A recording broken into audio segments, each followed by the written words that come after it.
Andito po tayo tungkol sa dalawang bagay.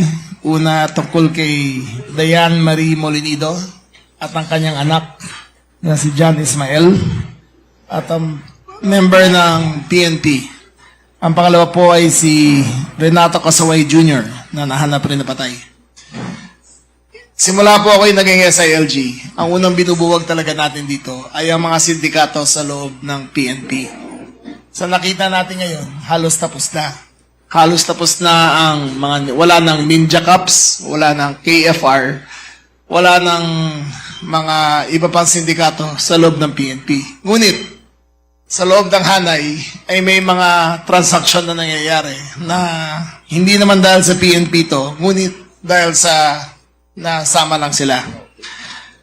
Unang-una po ay nakikiramay po kami sa pamilya ni Diane Marie Molinido at ang anak niya si John Ismael.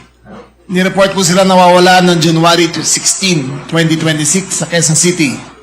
At nahanap ang kanilang mga labi si Diane Marie po sa Bulacan at sa Tarlac. Ayon sa investigasyon, ang gumawa ng krimen ay ang kanyang inaanak sa kasal. Si Pia Katrina Panginiban at si Christian Suarez Panginiban.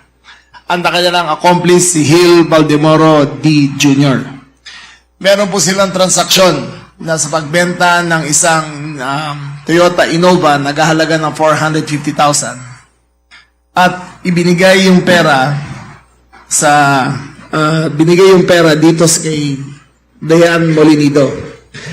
Sa bahay ni Molinido, ayon sa investigasyon, sa bahay ni Molinido ay pinatay si Diane Marie, sa bahay pala ni Panginiban, ay pinatay si Diane Marie Molinido sa pamamagitan ng gunshot wound na pumasok dito sa ulo at lumabas habang siya ay nakaupo at lumabas po sa kanyang pigi.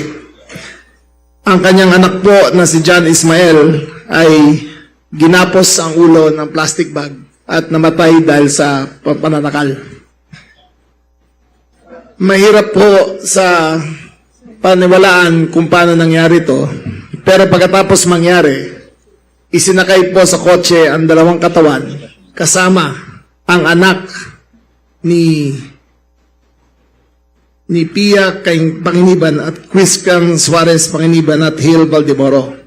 Kasama nila yung mga anak nila sa kotse habang yung labi ni Diane Marie Molinido at kanyang anak ay nasa likod na nakabalot. Dapat papunta silang Baguio, pero biglang umikot, pabalik, tinambak nila ang katawan ni Diane Marie Molinido at ni John Ismael doon sa Tarlac at sa Bulacan. Galing doon ay natulog sila sa isang motel sa Fairview. May CCTV footage po tayo na pumasok sila ron. Kasama yung mga anak. Galing doon ay dumiretso naman sila sa Pansol, Laguna. Kung saan sila natulog ulit at bumalik na naman sa kanilang bahay.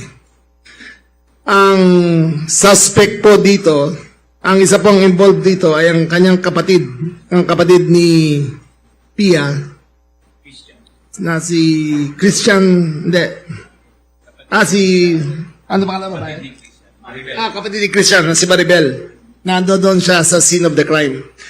Sa halagang 450,000 ay pinatay ang mag-ina. Ayon sa aming investigasyon, considered case closed na to at charges will be filed. Isa na lang po ang titignan namin yung anggulo ng asawa ni Diane na si... Ano pa ka na asawa? Na si John Molinido. Si John Molinido po at si Diane ay hiwalay na ng 3 taon. Ngunit nung nalaman nung namatay ang kanyang asawa, imbis na subject sa autopsy, ay pinakremate kaagad kasama ang suot na damit. At nung tinatanong yung John kung anong involvement niya, wala siyang remorse. Hindi umiiyak, hindi malungkot, asawa at anak ang pinatay. Ngunit marami pang development to. Kinasuhan ng asawa si Pia at si Christian ng carnapping dahil wala daw sa kanyang pangalan, nasa kanyang pangalan ng kotse pero binenta na wala sa kanya.